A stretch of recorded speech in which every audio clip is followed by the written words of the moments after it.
Hey everybody, P. Turner, executive producer and host of Your Break It Down show. Today's guest is a returning guy. It's Chris Thomas King, who is a world-famous blues musician, actor, author, and blues historian.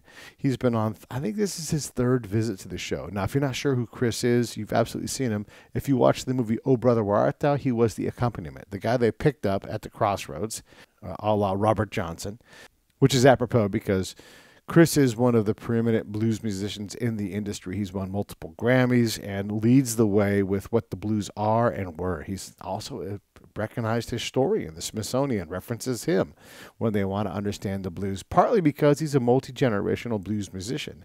Now, his father, who's passed on, had a place called Tabby's, and everybody came through there. So Chris has this array of people that he either knew when they were alive or are still with us in their 90s, and he's worked to revitalize not only their history in his book, but also the feel and the vibe and the performances of having a premier blues joint, and that new place is called Tabby's Blues Box and Heritage Hall, and it's at the Red Sticks in Baton Rouge.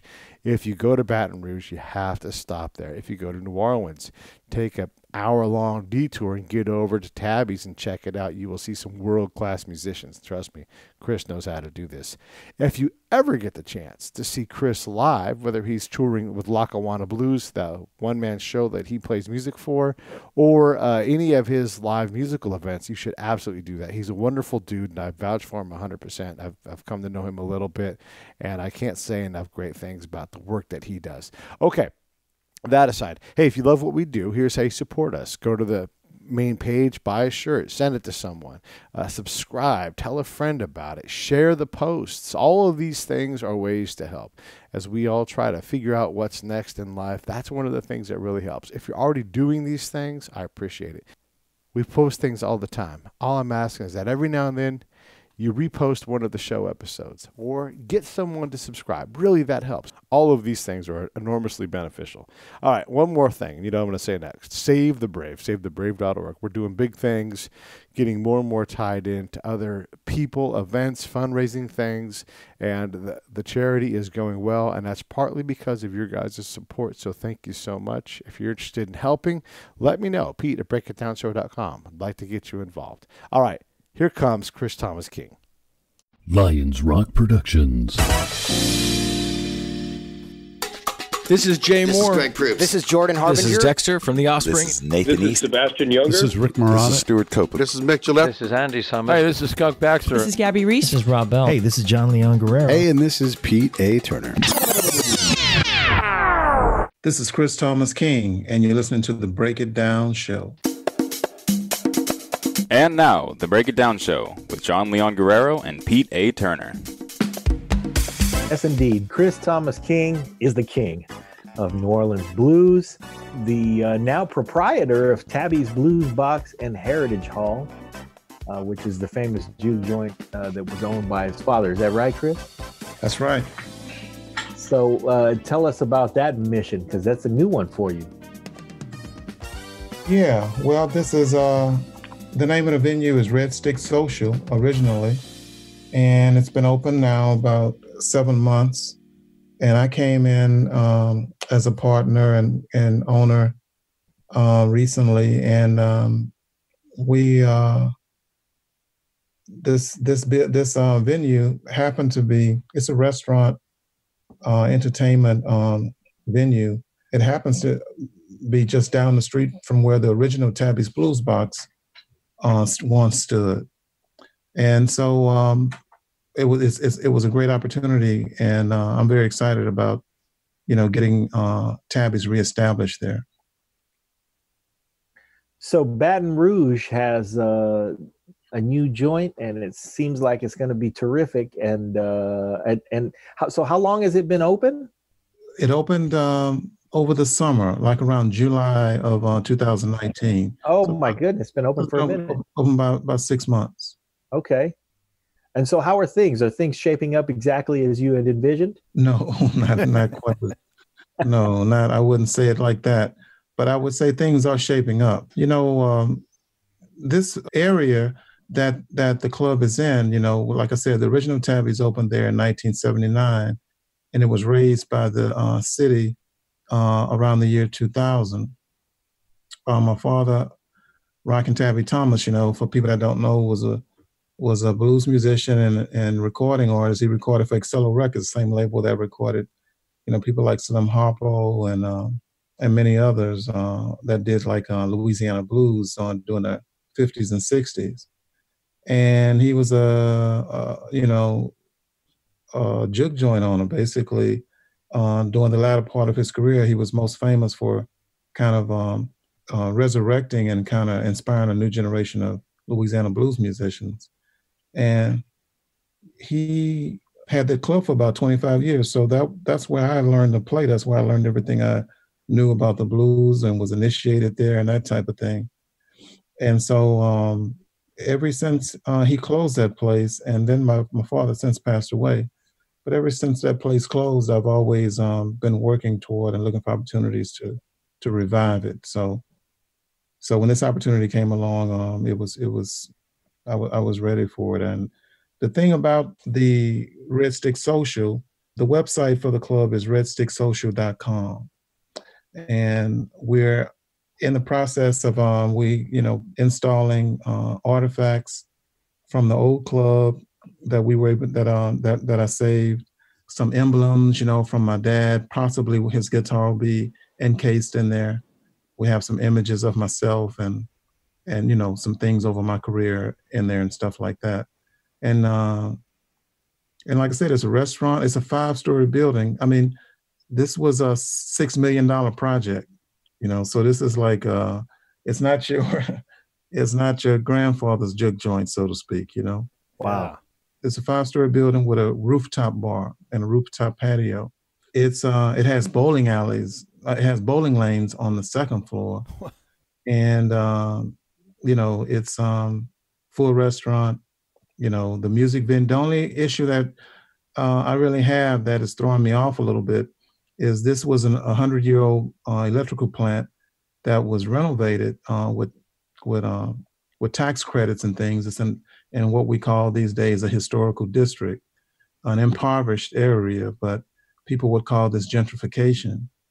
But the building was not treated for sound. So at the moment we have bands, but our acoustics, when you think about it, you're on stage playing in this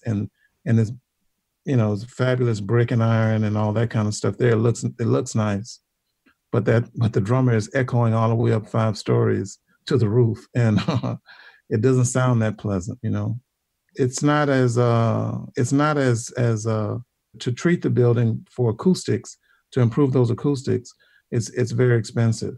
So we're trying to work around that, and we hope to kind of eventually, we're in the last phase of the building, trying to build out the musical part. And like I said, it's open for business. Anybody passing through Baton Rouge can stop in and have a bite to eat and hear some music. But it's not what it's going to be, say, 9 months from now, once we have it, the building treated for sound. How much of your dad's old place is actually physically in the new place? Were you able to take some mementos and get them on the wall? Is it sort of because look, I know that you are, I don't know, are you the preeminent blues historian around? I mean, you've got the knowledge. Is a lot of that stuff in the building now? Very little, because the original club was razed. So nothing was really saved from there other than, our personal instruments, maybe some, placards and, photos and things like that. So the city razed that building, so it was torn to the ground. It doesn't exist anymore. But then he relocated downtown and he was there downtown for about 4 years. And there are some things that when people reached out to me saying that they had saved some exterior signs that said Tabby's. And a lady said that her mother had it in their garage for the last 15 years, and just out of the blue, before they even knew I was opening this place, just called me and told me they had this for some reason. So I went over to Walker, Louisiana. We picked that up. And so we have that. Like I said, I have my dad's guitar and, some other, memorabilia. I'm not sure if I'll hang a lot of gold and platinum records in there. I mean, old brother did go diamond, and Down from the Mountain was my first gold record.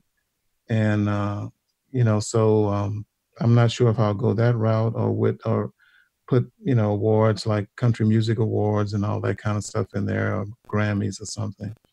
But I do want the images to kind of tell a story if I can do that. And so the images that we have in there right now, kind of tells a little bit of a story. There's pictures of me and my dad. There's a really cool picture of me and Buddy Guy and BB King on the wall there. We're working that out as we go. Yeah, I imagine you'll continue to find things in people's garages and portfolios as folks pass. How your dad's place was around for such a long time.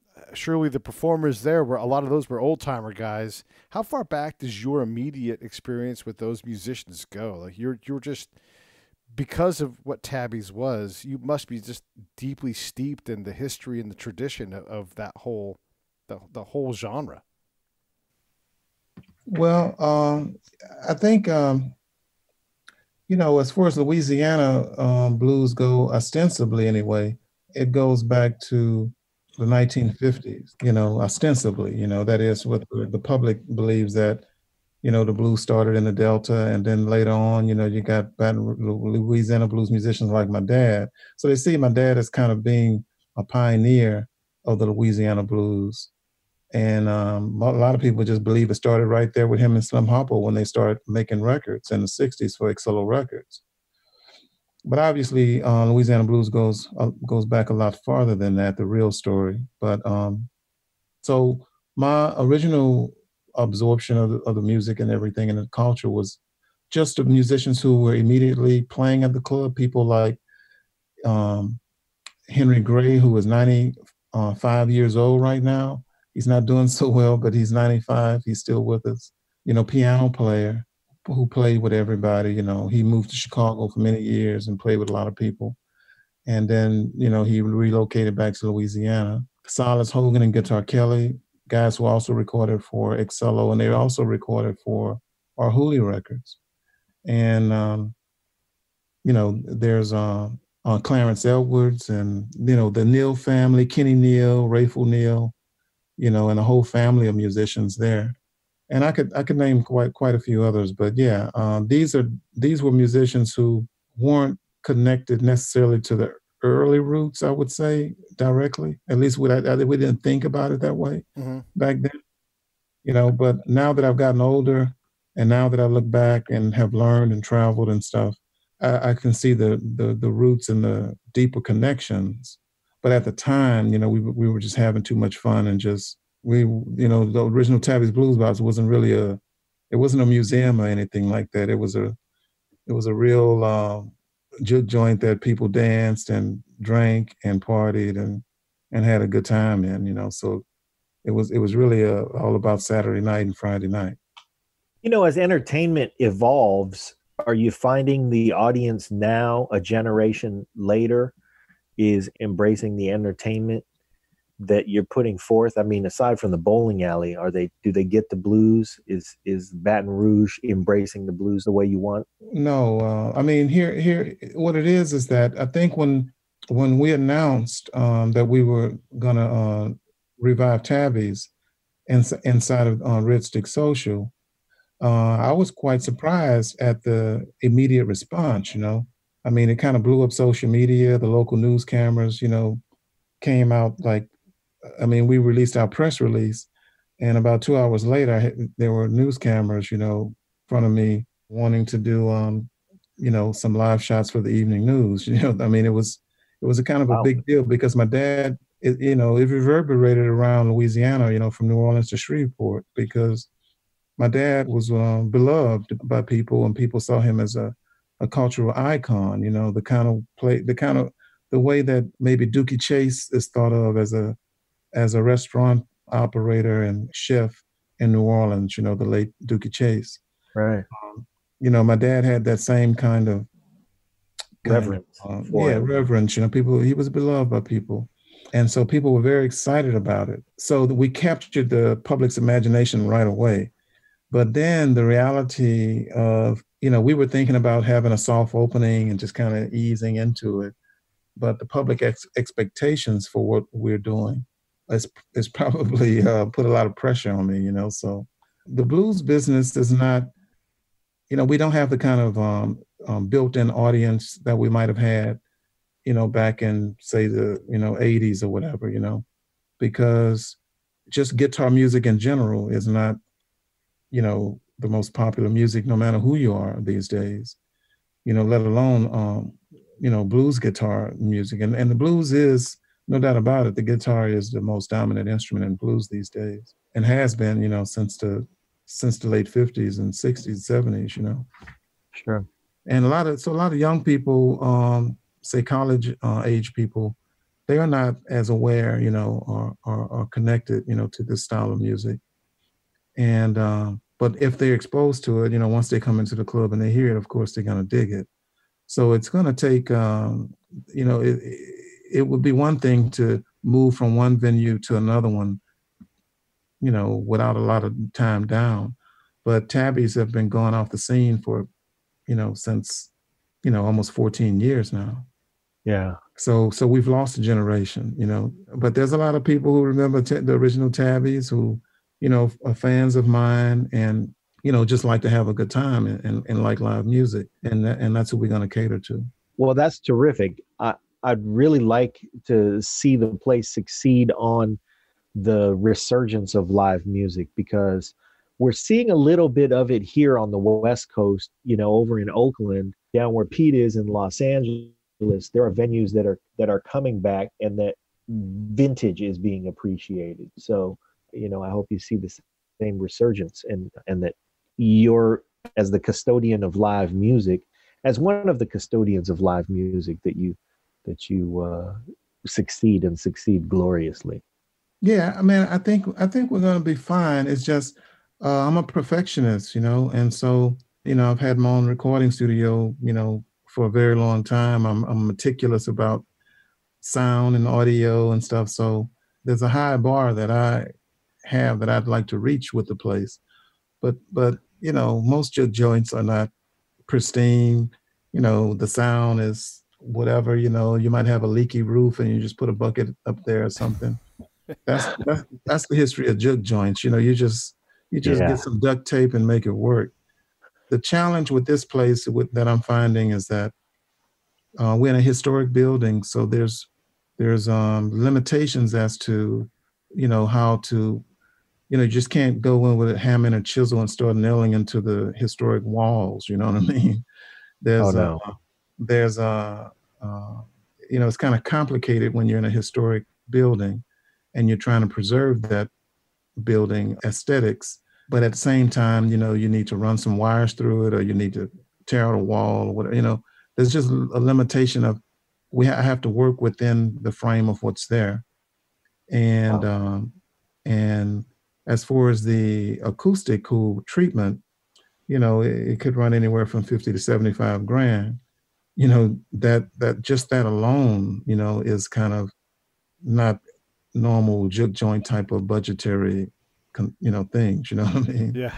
So when you got to spend all kinds of, tens of thousands of dollars before you can start really, booking some headlining bands, you kind of in high cotton up there. It's a different kind of problem than the kind of problems that a normal mom and pop juke joint would have. Mom would just wake up and say, hey, we need to do such and such and such, and pop just get it done, by that evening or whatever. So this is so not in so other easy. words, yeah. So in other words, this is, like I said, it's a $6 million structure, and there's a certain way you got to unfold things and a certain way you have to do things, and so it's a little bit done by committee a little bit, and there's budgetary concerns and how we go about it, and you want to do it the right way, with the aesthetics and everything of the because the building is over 100 years old,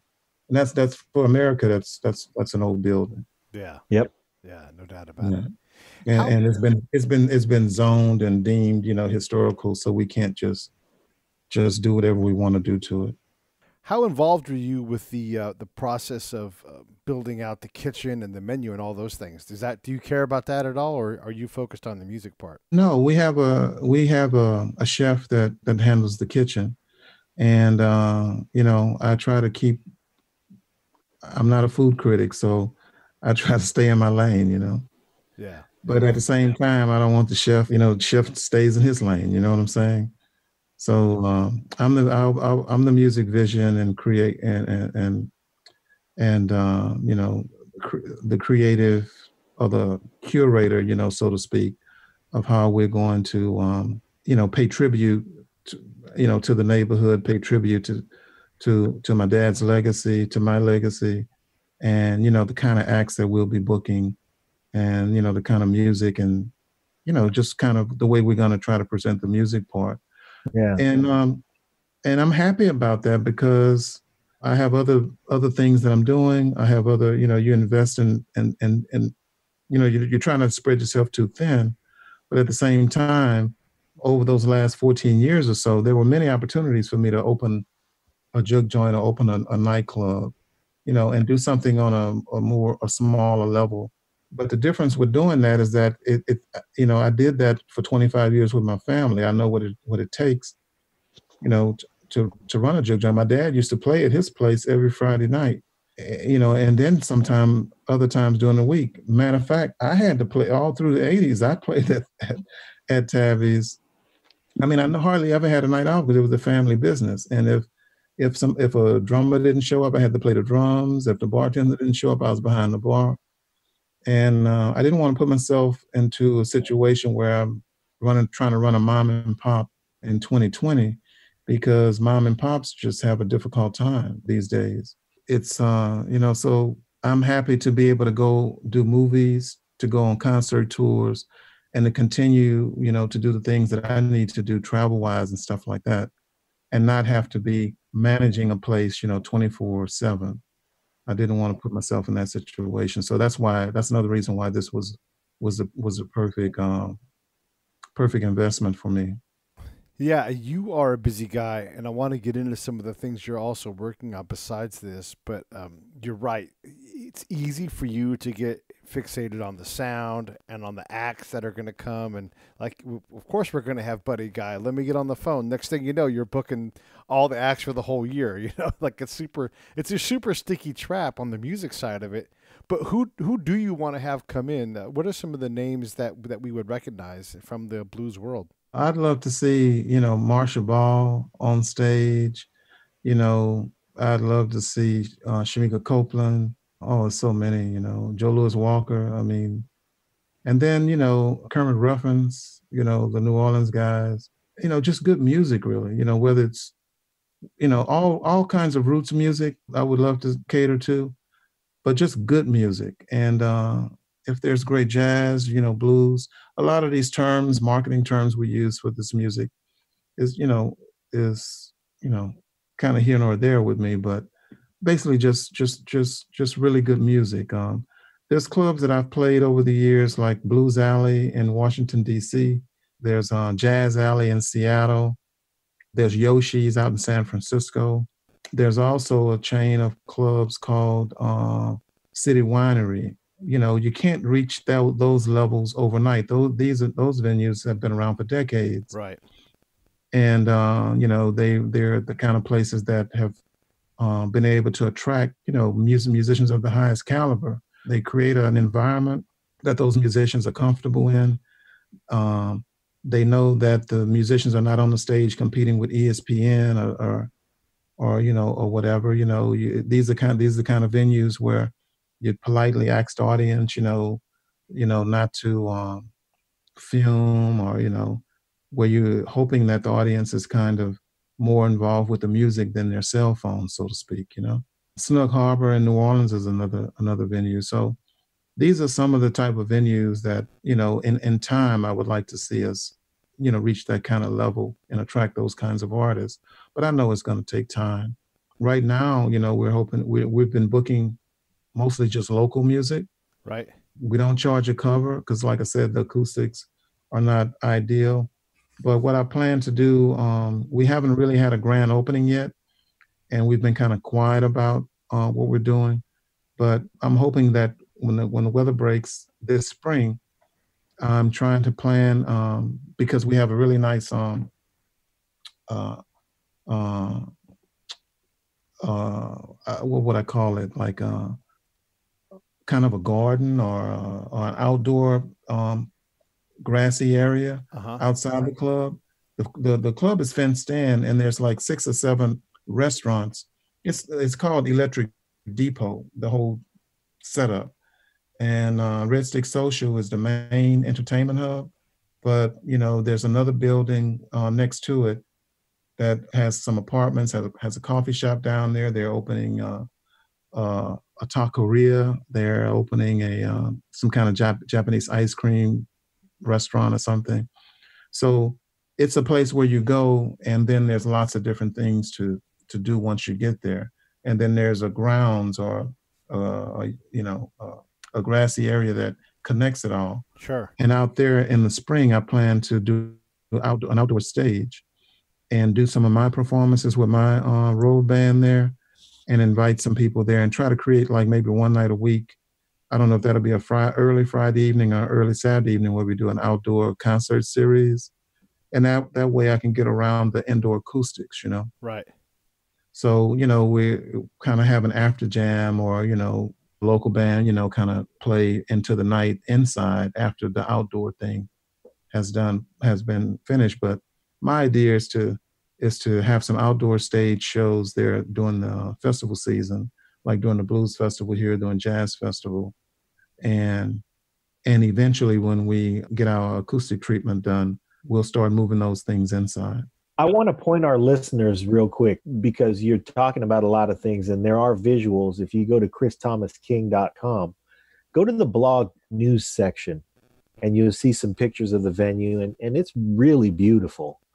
So, being in a rustic building like that does have a ton of charm.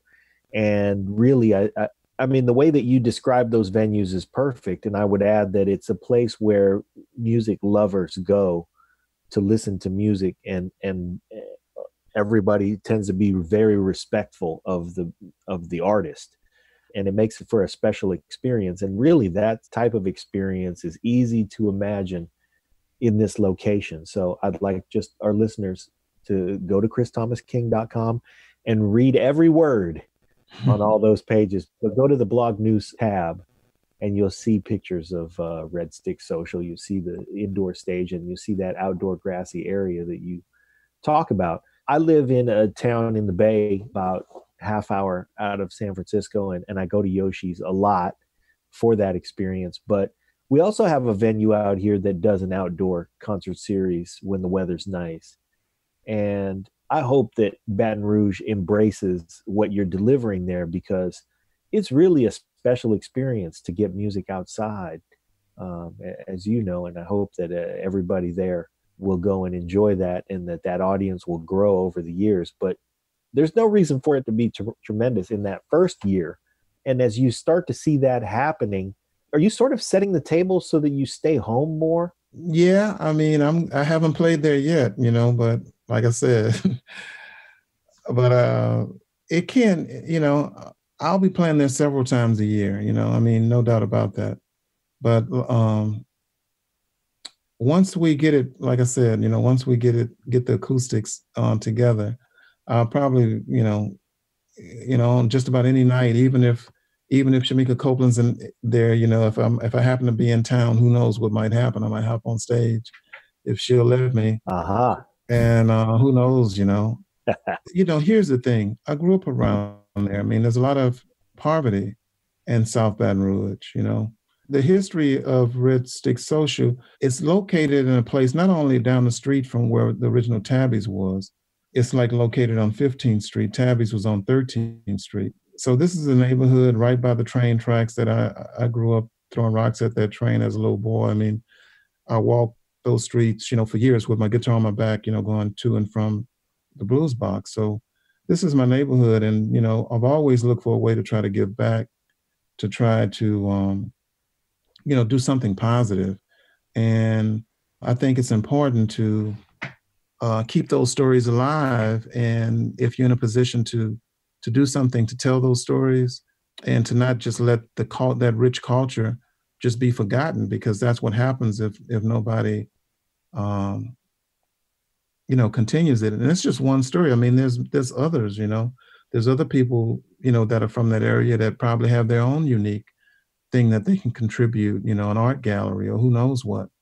But, this is what I can do. And I'm, all I can do is try to do the best that I can and hope the public support us. And if they do, we'll have a lot of fun. It'll be rewarding for everyone, but, that's all you can do is try to do your best, How give people a chance to come out there from New Orleans? How hard is it for someone who's visiting for a convention or whatever, and they want to come out and check it out? What's it like to get from New Orleans to Baton Rouge? Well, first of all, speaking of conventions, that's our main thing. We have this huge facility, so we're booked all the time for private parties, corporate events and things like that. And right now, that's really the bread and butter of what's happening there. So anybody out there who that need a facility to host a party, host a meeting, host some kind of, convention or whatever they're doing, a lot of that we can cater to. But as far as getting up here, I mean, really, anybody who's been in New Orleans and haven't been to Baton Rouge, well, we're about a good 50 minutes from the New Orleans airport. Baton Rouge is, where the club is located. It'd take you about 50 minutes to get from New Orleans airport to Red Stick Social. You would just exit on the downtown Baton Rouge exit. But instead of going toward the river, you take a right, and it's right across these railroad tracks. And you see this huge building lit up, and there's lots of parking. And like I said, the food is really good. The atmosphere is really great. And one of the cool things, I mean, the rooftop bar is my little hangout. And I think I'm gonna, rename that some type of speakeasy or something, because it's, I think if you come in there and you only hang out on the ground floor, you might not even know what's up there. But if you go up to the roof, there's a bar and there's a rooftop patio, which is kind of my that's where I like to hang. All right. I like it. Yeah. I mean, you want to go to Chris's joint up top in the speakeasy. I love it. Yeah.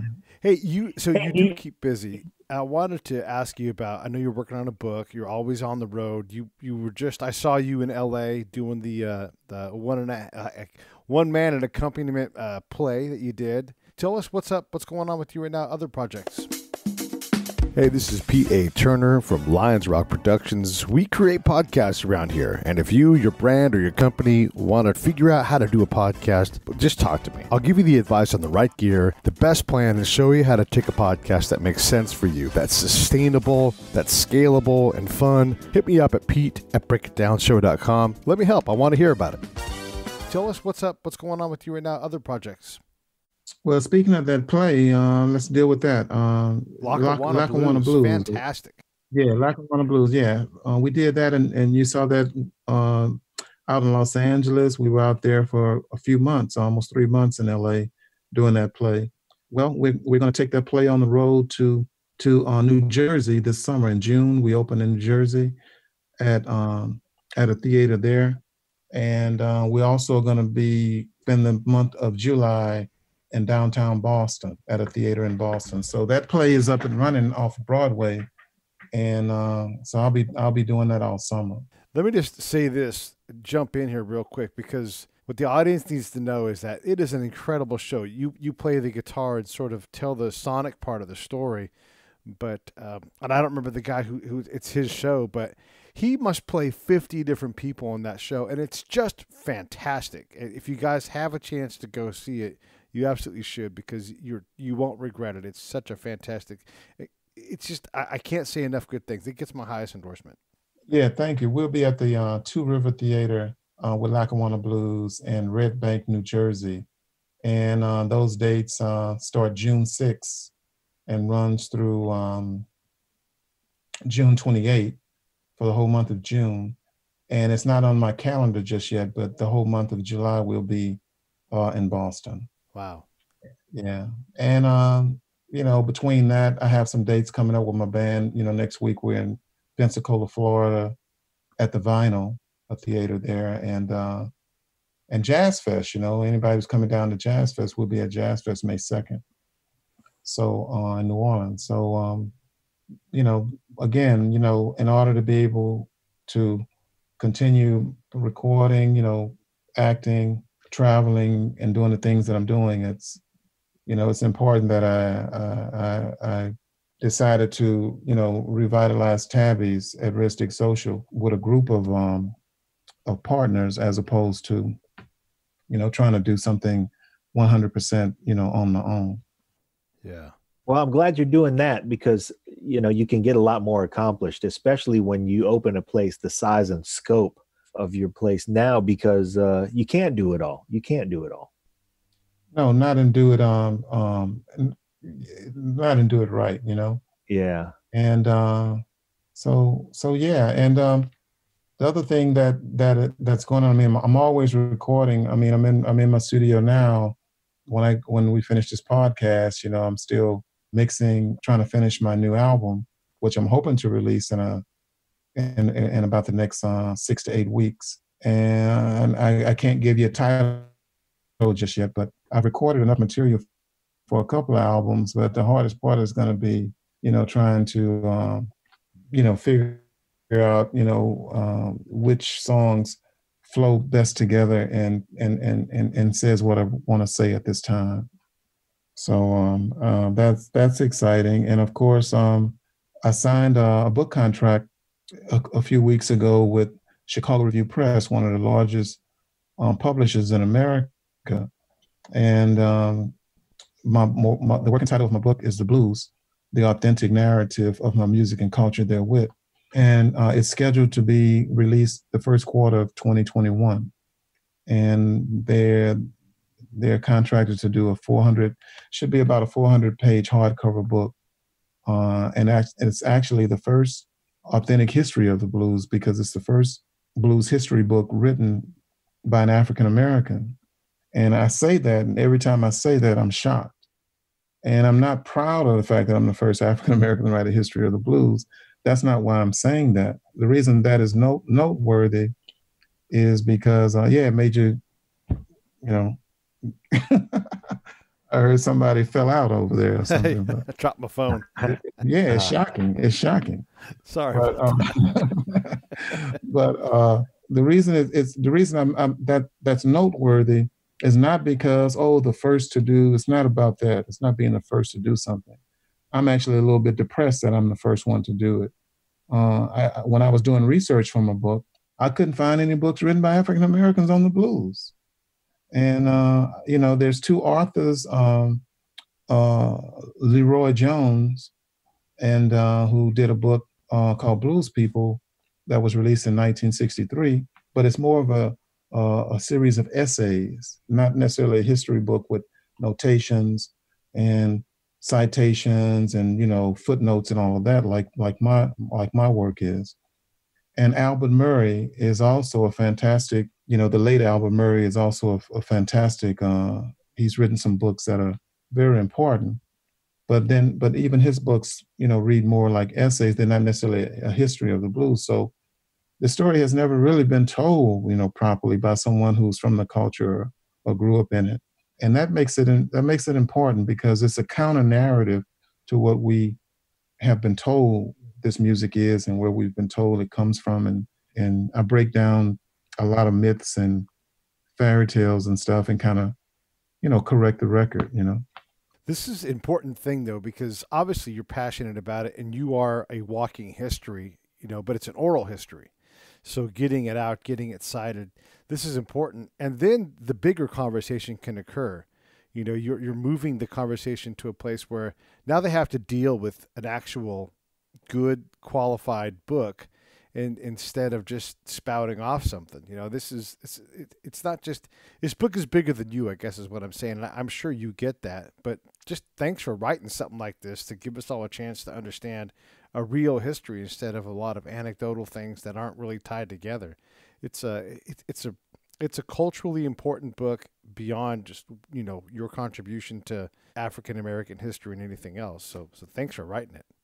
Yeah, well, there's a lot of fairy tales like Robert John Solar Soul at the crossroads to the devil, and all kinds of myths and legends that are just what they are. Just that they're fairy tales. They might be enticing and they might intrigue people and get their attention or something, but at some point, these kinds of stories need to be placed in the fiction section in bookstores, and we need it's time that we, have a real history. And to be honest with you, the real history is more fascinating and more unbelievable. It's almost more unbelievable than the fairy tales, because we've heard the fairy tales so long, and then you come with some genuine history and setting the record straight, and sometimes that's stranger than the fiction. Because people are just not used to, they're just not used to hearing, authentic American history, really. I mean, we've all been raised on some idealized version of the past, and usually history is, the stories are written by, even the stories are written by the victors, The victor, yes. So this one is going to be a counter narrative. And a lot of times the universities, the things that they've done for money, I found through my research, meaning that, in the early colonial America, you had the church was the dominant force. And if you wanted to build Harvard or build your university and expand it and needed money for research and things like that, the church gave you the money. So you put things in your curriculum that the church wanted in there. And, things like African Americans are cursed, because of such and such and such, or whatever. And then later, it's the planters, the slave owners are sending their kids to these universities, these Ivy League schools, and they're the ones building the buildings, and the buildings are being named after them, and so on and so forth.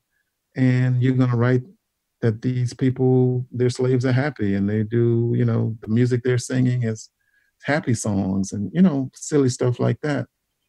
And, and then you get the barons, you get Carnegie giving the money to Booker T. Washington, to build Tuskegee and start training African Americans to move up north to work in these factories and things. So, and I guess now we have people like Facebook and who knows what, kind of the barons, the planters, the church, the all-powerful entities, kind of control our curriculum, really. And so I'm not an academic, I'm not a professor at some university or something. So nobody, really gave me any money to write this book. So I'm not beholden, to a lot of those narratives, or I don't have to worry about biting the hand that feeds. So I can just put it out there, as the facts lead me to do it, It's a good thing that you're doing it too, because it's very possible at this juncture that had you not done it, maybe it doesn't get done. And that would be a terrible travesty. Instead, I will say that we have a chance now for the actual victor to write the story. I'll piggyback on Pete thanking you for writing it by saying thank you for hanging in there. All right. Well, now y'all haven't read it yet. Y'all just kind of hearing it from. But I'm not. It's not going to disappoint. It's going to be provocative. I think some of the information is going to be eye-opening, and it's gonna fit. Your common sense.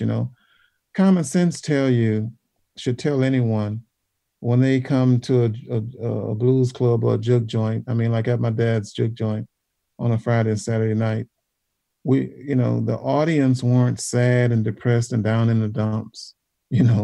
That's the definition they say of the blues, and we were on stage singing some real slow, blues tune, doom, doom, doom, doom, doom, doom, doom, my baby, baby, and this kind of thing here. And it's like they're saying, man, they're really down in the dumps tonight. They're really sad. And what we're really doing at 12 in the morning or 1 in the morning or whatever, people want to hear some slow dragon music. Mm-hmm. So you playing a 12-bar blues, or you playing it real slow and real sensual, because the audience wants some slow blues. Was from the beginning, it was belly rubbing music. It wasn't the only person that was sad was the person that didn't have anybody to dance with, you know.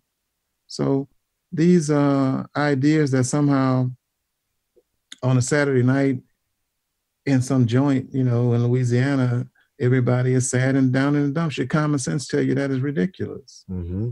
I mean, we're not even sad and down in the dumps at funerals. Right. I mean, once the second line gets going, I mean, even at funerals, people are having a good time. So, I mean, why would we get all dressed up and go out to a joint on a Saturday night and be depressed? I mean, it just don't even, your common sense just don't. But then when we were slaves, we were happy. We was doing it. It was happy music.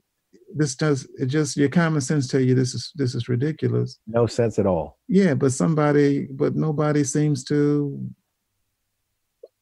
debunk it, you know, or just say the emperor has no clothes on, you know what I mean? It's like, what are we doing here? So that's why I say when I was doing my research, it was 10 years of research to write the book. I didn't think it would take that long, but as I began trying to find real references for things, and having to go back and read, outdated material, you know, first printings of certain manuscripts and things, or deal with, you know, court records and census reports, and you know, there's a lot of information that I use that were what you call primary documents and things. So it's not like an opinion piece or me just riffing. You know, I only say things that the facts allow me to say. And you're going right to the source. Yeah, going to the source. The biggest source that I had that really helped shape this was a woman by the name of Gwendolyn Midlo Hall. And Gwendolyn Midlo Hall, she found a lot of these documents from Spanish Louisiana, handwritten information that tells a very unique story about Louisiana that's very different from the British colonies. And we'll be here all night if you guys get me to talking about it. So I'm not gonna dive too deep into it. But I would just say, you know, Gwendolyn Midlo Hall is somebody that, if anyone is interested, she has some books and she's done some amazing research that is the actual handwritten material that survived from the Spanish period of Louisiana, that really lays out what the Creole African experience was like in Louisiana, and gives a lot of context and a lot of documentation that a lot of what I bring forward, it's based on that foundation. So it's very strong. Wow. Well, before I forget to say this too, when you're ready, we should have the two of you come on the show again and talk about this stuff, because the more voice we can give to these things, the better. And again, the book needs. Look, you can be modest and everything else. I know the book's going to be a smash because you're doing it, and you don't do things halfway. Just like you won't build your club halfway. You're like, it's going to be done right and everything. So I'm looking forward to it, and would love to be able to host a conversation with you guys.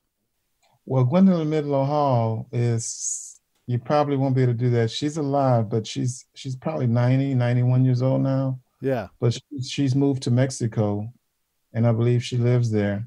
But she's noteworthy. And let me spell her name for people. Gwendolyn, Gwendolyn. Her middle name is Midlo, Midlo, and her last name is Hall. And if somebody is interested, all you have to do is Google her. You'll see articles from the New York Times. There's a whole museum, a historical place where her records are kept, for future researchers. And she's a bad woman. You know, I couldn't have written my book and made sure that it was on solid foundation without her research. That's terrific.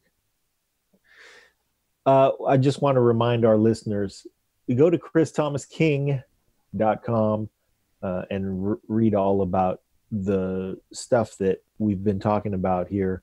You can read also about Chris's musical career and his career as an actor. And again, you're a custodian of the blues. I'm glad it's in good hands. As you look forward to generations coming up, if there's a young player who embraces the blues, what would you say to a young person picking up a guitar now, if you could talk to yourself when you were a very young man, what would you say? That's a great question, and I don't know how to answer that. Great and very wide open. What I would say to myself, I don't know how to answer what I would say to myself, but what I say to someone picking up this music, first of all, I would say that you don't have to play the guitar to, even though the guitar has been for the last 50 years or so, has been the main instrument for the blues. It might not be the main instrument in the future. That might be something different. And because prior to the guitar, the trumpet was the main instrument. And the trumpet was, from Louis Armstrong to Miles Davis or whatever, these great trumpeters were the ones who kind of laid the foundation of improvising and expressing this music as soloists. And all we're doing on guitar is just kind of playing those notes that Louis Armstrong played, years ago. We're just doing it on the guitar. So as music moved forward and technology moved forward, who knows what that new instrument of the blues is going to be. And I would just tell them, don't get caught up in any kind of form. Don't let anyone tell you that the blues has to be a 12-bar form or a 32 bars or 8 bars, because no other musical genre, popular genre, is like that. Nobody says, well, rock and roll is, you can only play these chords and it's, it's 8 bars, 4 bars, whatever. So blues is more of a philosophy. It's a music philosophy, and it's a philosophy about taking a piece of music or taking something and twisting it and molding it into something that's an expression of that's your unique expression. And so I would say, just don't get locked into these boxes that many people try to put you in.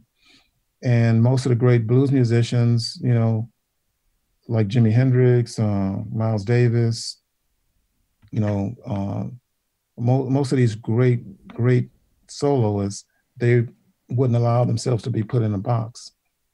And you can take any song and blue it, you know what I mean? Yeah. So I would just say, think of the music as a music philosophy of free expression, and learn how to, you got to kind of find a way to find out who you are and learn how to manifest that in sound or in your music, or try to express that uniqueness or put that sound out into the world, the way you want to. These are so esoteric, these things that I'm saying.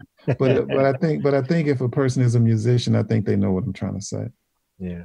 I'm not a even though I have in the past, mentored young musicians. I've done that in the past, but I've never learned the language of teaching music. So I don't speak that language. I can read music, but I can't talk about it in musical terms.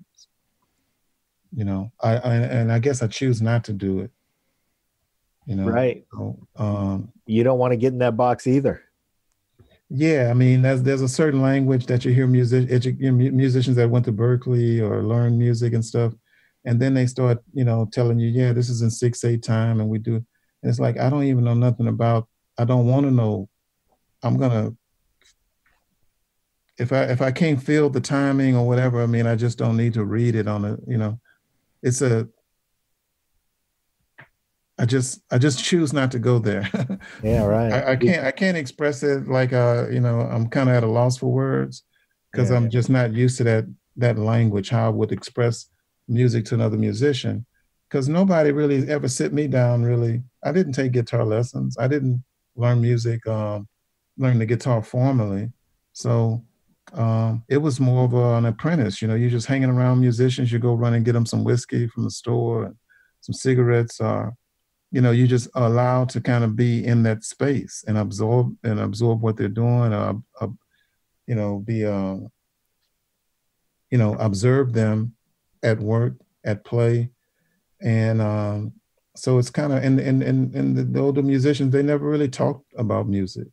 They never talked about their guitars, I mean, one musician, Guitar Kelly, one time we were playing a gig and he broke a string. And his idea for good strings, he said he had those strings for a few years. Those were some good strings. Wow. That's his idea of a good string. Most people, man, I change strings almost in between sets sometimes, Yeah. So I hardly ever go to a gig without a fresh set of strings on my guitars. But, his idea of a good string was, man, that lasted me 2 or 3 years. And then you would take them and boil them in hot water, to get some more life out of them. So, Yep. This is like, but how you, so a lot of sometimes it's one thing to read the music on paper and play it on your instrument, but it's another thing to talk about it, and I kind of just choose not to do it. Well, I don't know who said the old quote that talking about blues is like dancing about architecture. But there's some truth to it. If you can't feel it, don't bother counting it. Yeah, I mean, because we're talking, because you're talking voodoo, man. I mean, how do you explain something that's so spiritual? Something that's so. You can't really put it in words, it exists, kind of in a spiritual place, Yeah. So, I mean, so when you get excited or you start taking that solo, that's just like the woman in the voodoo ceremony, she get the spirit comes in her and she gets the spirit, she gets, happy and she gets to, shouting and fainting or whatever she's doing until she just get exhausted and just kind of faint or fall out, so a guitarist like me, I mean, I get the spirit and I just might go off, man, for like 30 minutes wailing, you know what I mean? Right. And I can't explain to you what I just played, or I was playing this scale and I was in this mode and all. I mean, I don't even think like that, that's not even what I'm thinking about, I don't know what mode it was. You know what I mean? I mean, I could sit down and rewrite it out and all that, but then that's here nor there because that's not even what it's about. Right. You don't want to miss it. Yeah, it's not even, that it's a cultural thing. And so you really got to be initiated into it or welcomed into the culture. Not so much because you want to, it's not so much what you can get out of it, but it's what you can give to the culture, what you can bring to it. What offering can you bring to the blues? That's is what is going to have you stand out. But if you just come in there saying, well, what can I get, out of this so that I can take from it, it's about what you can give to it. And if you give your heart and soul to it, the audience is going to know that, I mean, when John Coltrane started blowing and he get lost in his music, you know what's going on. You might not be able to explain what's happening, Yeah. but you know what's happening. You know what I mean? Jimi Hendrix get lost in that music. You know what's happening. Yeah, he say he's a voodoo child. He ain't lying about that. Right. This is sort of that contrast with those guys at Berkeley. And God bless, those guys are world-class artists. But the guy standing in front of them, who's the feature, is the guy like you who can feel the music and isn't worried about 6/7 time or anything else. Your job is to get to that voodoo spot that they've got to read it off of a paper. And again, world-class musicians, a totally different approach. But how do you teach that voodoo moment without, it just isn't on a paper, Yeah, well, that's the whole thing with the music, is that it broke free from, the totalitarian, type of thing, because in the late 1890s, when blues kind of was invented out of New Orleans, before that, you didn't just jump up and just start playing notes that was unrehearsed and nobody knew what you were doing, and they had to wait around until you finish, soloing or whatever. Or, think about it. I mean, you played music in the church, very controlled, draconian type of place, setting for a musician. Mm-hmm. Same thing if you're in a marching band, and Sosa's marching band, it might have been the greatest band in the land, but it's very regimented. You got a marching step. There's no individual is standing out or marching in his own way or whatever. Or, you're playing this regimented, totalitarian type of music. And our music is used for ceremony, for rituals and things like that. You're playing it for God, or you're playing it for this and that. But the blues comes along and it breaks with that. Nobody had ever really broken with draconian. The conductor in the opera, you don't just take a solo in the middle of the orchestra.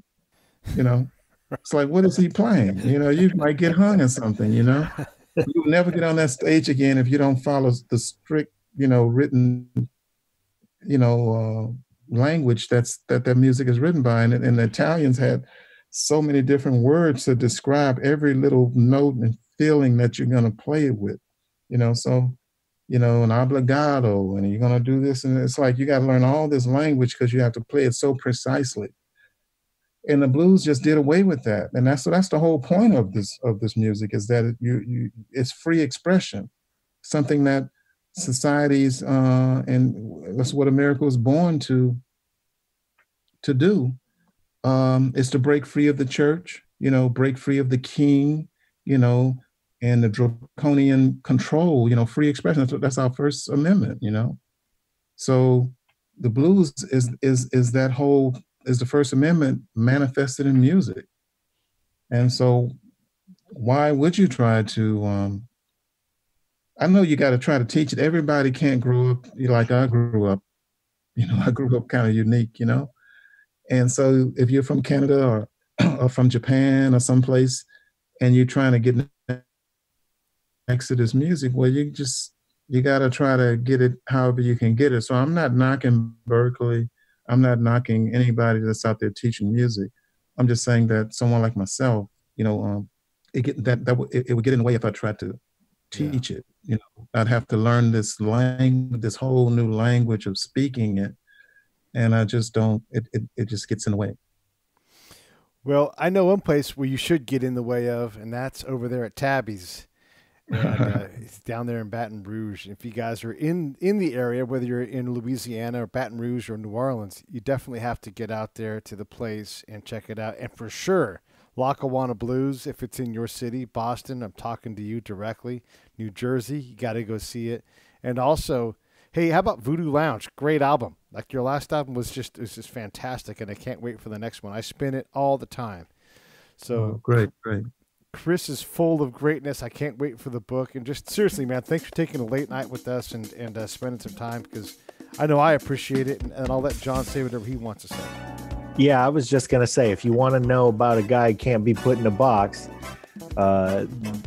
you're talking about an actor, a blues musician, a blues historian, and now an author. Our guest tonight has been Chris Thomas King, and man, thank you so much for sharing the airwaves with us a little bit. It was my pleasure, and thank you guys. We'll do it again soon.